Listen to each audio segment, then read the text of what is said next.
On va s'intéresser maintenant au phénomène de la garde partagée, un phénomène qu'on va commencer par qualifier de modèle de vie familiale postmoderne. En fonction des types dont on a parlé dans l'histoire de la famille, ce modèle de garde partagée correspond tout à fait à ce qu'on a appelé la famille postmoderne. On va essayer de comprendre pourquoi. D'abord, il faut toujours définir ce dont on parle. Alors, au Québec, l'expression consacrer ses gardes partagées, mais il faut savoir qu'ailleurs, dans la francophonie, on peut utiliser l'expression garde conjointe ou résidence alternée. Et ça qualifie, dans le fond, la situation des couples qui, une fois divorcés, décident de partager la garde de l'enfant dans des périodes de durée à peu près égales. Quand on dit partager, on ne réfère pas nécessairement à l'égalité, mais au moins à l'engagement d'une espèce d'alternance entre le père et la mère. Et ce mode, on l'explique clairement, vient se substituer au mode traditionnel ou au mode qui a prévalu le plus souvent jusqu'à maintenant, où on confie la garde à la mère, le plus souvent, avec des droits de visite ou des séjours de courte durée, soit le week-end ou pendant les vacances scolaires chez l'autre parent, la plupart du temps le père. Alors, si on essaie de se faire un petit portrait statistique de cette réalité-là, essayer de la saisir, d'abord, il faut comprendre que ce n'est pas évident.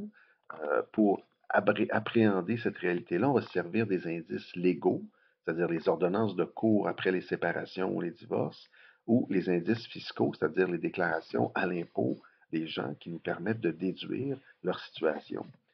Par exemple, on va partager les allocations familiales et ça va nous permettre de savoir exactement la réalité. C'est un modèle qui, on l'a dit tout à l'heure, est en progression. Donc, entre 1998 et 2008, les ordonnances de cours en faveur de la garde partagée sont passées de 8 à 20 donc plus du double. Et on peut dire qu'en 2016, on est autour de 26 donc encore en progression et la tendance est nettement à la hausse. On ne peut pas dire par contre que c'est la norme, même si dans certains milieux, on a l'impression que tout le monde fait la garde partagée. C'est vraiment pas la norme parce qu'en encore plus de 60% des cas de divorce, on confie la garde de l'enfant ou des enfants à la mère de façon exclusive.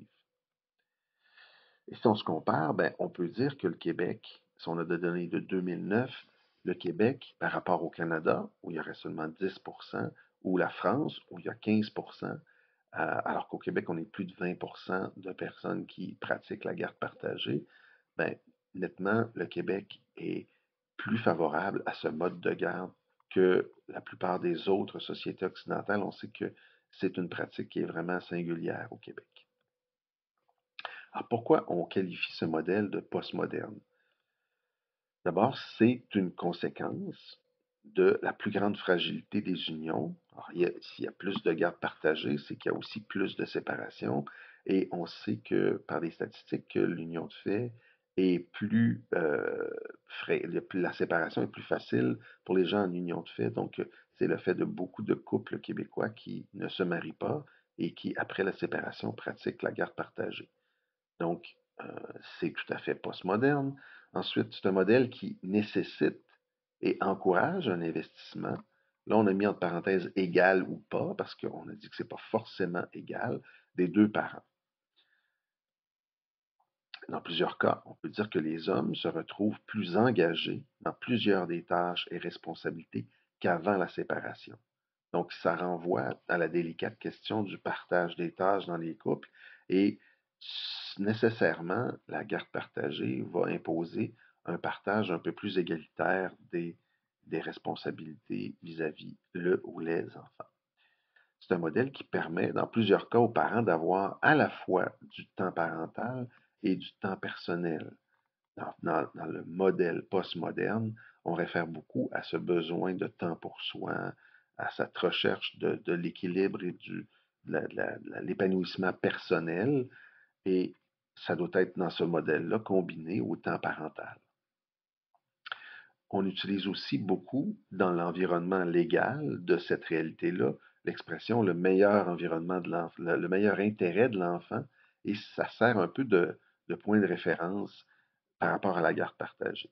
Je vous invite à lire, à regarder cet article qui s'intitule La garde partagée, c'est le meilleur des deux mondes. Une jeune mère qui expose clairement les avantages de la garde partagée. Alors, on va vous inviter à lire cet article-là.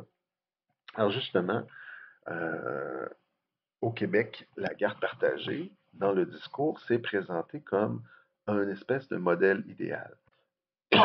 Un sondage d'opinion réalisé auprès d'un échantillon représentatif de 1200 Québécois indiquait que la garde partagée pour des enfants de plus de 3 ans, c'est considéré comme la meilleure modalité de garde après une séparation. Donc, s'il faut se séparer, c'est peut-être la meilleure des issues pour beaucoup de Québécois.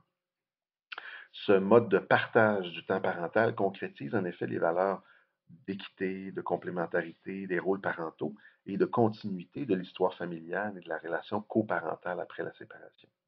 Par contre, il faut noter les résistances de certains pédopsychiatres face à ce mode de garde pour les jeunes enfants. Alors, si pour les très jeunes enfants, il y a un consensus là, que beaucoup de gens sont réfractaires à la garde partagée pour les enfants de moins de 3 ans, pour les jeunes enfants d'âge préscolaire, il y a encore des réserves.